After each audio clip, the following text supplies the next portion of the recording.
Avitari junto com o primeiro-ministro, senhor Evelyn Wever Cruz, nos reunimos com o Senecles Business Association, mas fizemos uma reunião sumamente fructífera, caminho for de nosso ministério, o Ministério da Justiça, nos pode dar uma explicação ampla para o que está diferente preocupação com a chegada de três para adiante. Assim, nos explica de Camera Surveillance Project, nos dá uma explicação ampla com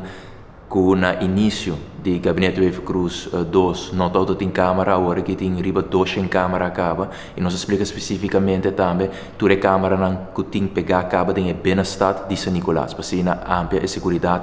tem área específica aqui. Mas também toca é parte de leefbaarheid, para o tempo acaba, São Nicolás Business Association a sua petição para percorrer para a colony. Dona mais atenção na parte de segurança de tráfego, nos explica também conjuntamente com o DOA, nós está quedando claro para diferentes polícia andrumi, verkeersdrempels não worden poni na área aqui para ser na esta que está praticar deporte, em hora da tarde, por fazer aqui, tem uma situação pouco mais segura. Mas o importante também toca especificamente o manejo para o que está bem estado de São Nicolás, o Red Light District, maneira nós conhecer, nós damos uma explicação que for de veiligheidsinvalshoek, dus a parte de segurança. Nós não damos um conselho positivo, mas para o tipo de negócio, o tipo de permisso aqui, para de forma a transformação que está desejando tem o centro de São Nicolás por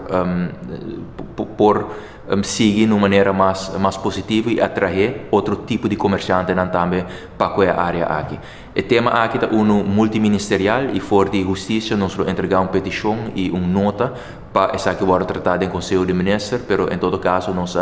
damos uma explicação sim que para amplia segurança e transformação da área de São Nicolás bem-estar, essa que é o ponto de saída for o Ministério da Justiça.